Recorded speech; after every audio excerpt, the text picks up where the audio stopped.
Hey everyone, this is National Master Kostya Kavutskiy here for Chess.com, and today we're going to be looking at a really amazing and classic chess game. Playing black here is former world champion Bobby Fischer, one of the greatest players of all time. His opponent playing white is Robert Byrne, who was a very strong player and later went on to become a grandmaster.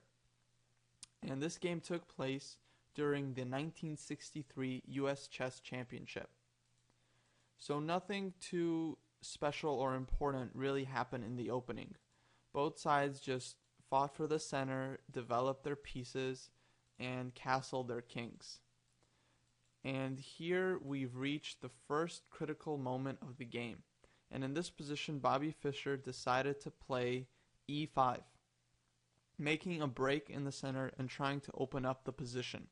So this strategy of opening up the center has its advantages and its disadvantages. The good things about this move is that black's pieces are now going to become more active, particularly the e8 rook once the e file opens up, and the g7 bishop once the long diagonal opens. The drawbacks of this move we can see after the game continuation: d takes e5, knight takes e5, and rook d1.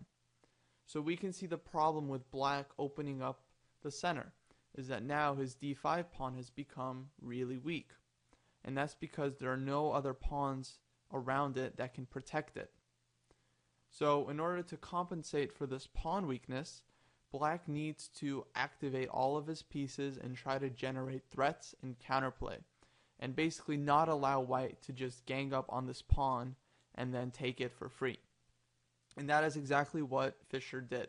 And in this position, he played knight d3, placing his knight on a really aggressive square where it's supported by the bishop. But this move came with a very interesting and original sacrifice in mind. White played queen c2, which is a very natural move because now white is threatening to take the knight on d3 with his rook. And getting two pieces for the rook is almost always a good idea, and it would mean that white would have a significant material advantage. So black needs to do something about this threat.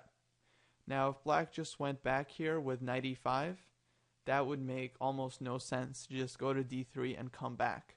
And white would just continue with his plan of attacking the d5 pawn. So in this position, Bobby Fischer prepared the sacrifice knight takes f2. So unless white wants to just give up this important pawn around his king and play on without a pawn, he basically needs to accept the sacrifice and try to defend. So Byrne took the knight. Fischer played knight g4 check. He went back with his king. Knight takes e3. And queen d2. And this is kind of the second critical moment of this game. So a lot of people who are watching this game live were expecting Fischer to just take the rook on d1. But this would actually be a very big mistake. After white recaptures, white would have two knights for a rook and two pawns, which is basically about even material. But the problem here with black's position is that all of white's minor pieces are extremely powerful. White is completely developed and all of his pieces are very active. White is definitely going to win back the pawn on d5, and basically white's position here would be close to winning. So instead of taking the rook on d1, Fischer played a move which surprised everyone. He played knight takes g2.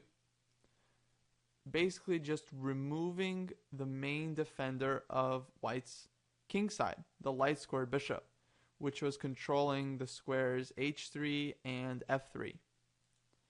So after white recaptured the knight, Fischer played d4. Just giving up this pawn to open up the long diagonal and creating an attack on the light squares. And I believe this was the entire point of the move knight d3. I'm pretty sure Fischer had calculated all these lines up until that moment and probably even further. So after he played this move, knight d3, white played queen c2. I really think he had all these moves in mind. The sacrifice, the check, and especially taking the light squared bishop. So he's remaining a piece down, but now white's king is extremely weak, and after the move d4, he's prepared to really create some lethal threats against the king, especially on the light squares. So white is pretty much forced to take the pawn, check, and king f1. If white played king g1, black would win almost immediately by bishop takes d4 check, queen d4, and rook e1 check. This is a very common tactic which you should definitely look for in your games. The point is that if white takes the rook, the queen will be hanging, and after white moves his king to f2, black will take on d4, white will take, and black will win the rook on a1. And this position with an extra exchange and a pawn, black would definitely have a winning position. So that's why white played king f1 to avoid this trick. And now Fischer played the very strong and not obvious move queen d7. And basically all he wants to do is play queen h3 check, then take the knight on d4 and give checkmate on g2.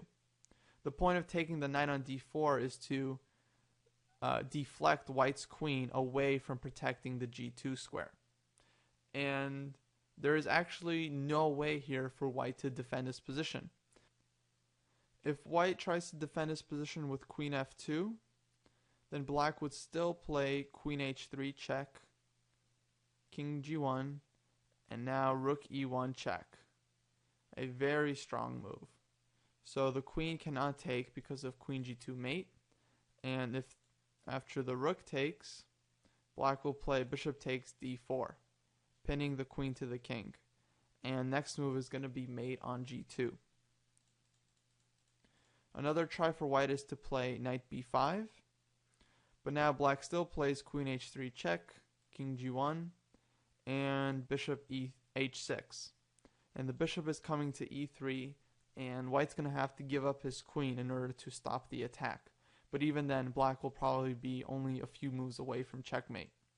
So in this position, after queen d7, white decided to resign because he couldn't find a defense to all the threats.